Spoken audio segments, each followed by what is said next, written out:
So ಈಗಾಗಲೇ ಸುಮಾರು authentic websites ಮತ್ತು ಆಥೆಂಟಿಕ್ ಸೋಷಿಯಲ್ ಮೀಡಿಯಾ ಪ್ಲ್ಯಾಟ್ಫಾರ್ಮ್ಸ್ ನಮ್ಮ ಹತ್ರ ಅವೈಲಬಲ್ ಇದೆ.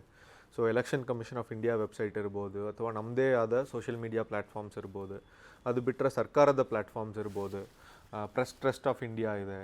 ಸೊ ಸುಮಾರು ಈ ಥರ ಫ್ಯಾಕ್ಟ್ ಚೆಕಿಂಗ್, ನಿಜವಾದ ಸುದ್ದಿನ ಮಾತ್ರ ಹೇಳ್ತಾ ಇರುವ ಸುಮಾರು ಪ್ಲ್ಯಾಟ್ಫಾರ್ಮ್ಸ್ ಆಲ್ರೆಡಿ ನಮ್ಮ ಹತ್ರ ಇದೆ.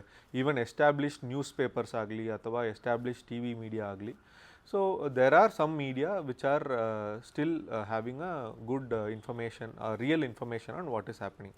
ಸೊ ಈ ಥರ ಒಂದು ಮೀಡಿಯಾನ ಅವರು ಫಸ್ಟ್ ಅಪ್ರೋಚ್ ಮಾಡಬೇಕಾಗುತ್ತೆ. ಸೊ ಅನ್ವಾಂಟೆಡ್ ಇನ್ಫಾರ್ಮೇಷನ್ ಏನಿದೆ ಅಥವಾ ಒಂದು ಫೇಕ್ ನ್ಯೂಸ್ ಅಂತ ಹೇಳುವಾಗ ಏನಾಗುತ್ತೆ, ಕೆಲವೊಂದು information it will provoke some kind of enmity or violence or any kind of hate speech.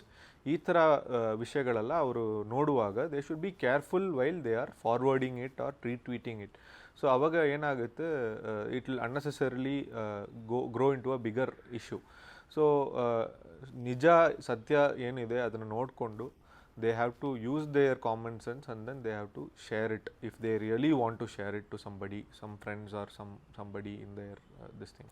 So it is purely a personal responsibility. ಇದರಲ್ಲಿ ಸೊಸೈಟಲ್ ರೆಸ್ಪಾನ್ಸಿಬಿಲಿಟಿ ಸ್ವಲ್ಪ ಇದೆ, ಪರ್ಸ್ನಲ್ ರೆಸ್ಪಾನ್ಸಿಬಿಲಿಟಿ ಜಾಸ್ತಿ ಇದೆ. ಸೊ ಸೊಸೈಟಿನ ನಾವು ಉಳಿಸ್ಬೇಕು, ಒಂದು ಪ್ರಜಾಪ್ರಭುತ್ವದಲ್ಲಿ ನಾವು ಒಂದು ಅಂಗವಾಗಿ ಇರಬೇಕು ಅಂದರೆ ಆ ಸೊಸೈಟಲ್ ರೆಸ್ಪಾನ್ಸಿಬಿಲಿಟಿ ಫಸ್ಟ್ ಅವ್ರಿಗೆ ಅರ್ಥ ಆಗಬೇಕು. ಅದ್ರ ಜೊತೆಯಲ್ಲಿ ಪರ್ಸ್ನಲ್ ಆಗಿ what he or she suppose to do ಅಂತ ಅವ್ರಿಗೆ ಗೊತ್ತಿರಬೇಕು. ಸೊ ನಿಜವಾದ ಒಂದು ಮಾಹಿತಿ ಏನಿದೆ, ಸುಳ್ಳು ಮಾಹಿತಿ ಏನಿದೆ ಅಂತ ಫಸ್ಟ್ ಅವ್ರಿಗೆ ಗೊತ್ತಿರಬೇಕು. ಅದನ್ನು ಅರ್ಥ ಮಾಡಿಕೊಂಡು ಅದನ್ನು they have to, if they want to spread it, they have to spread the real information. April 26 ಹಾಗೂ ಮೇ 7 ಲೋಕಸಭಾ ಎಲೆಕ್ಷನ್ಸ್ ತಪ್ಪದೆ ವೋಟ್ ಮಾಡೋಣ. #ರಜಾ ನಾಟ್ ಫಾರ್ ಮಜಾ.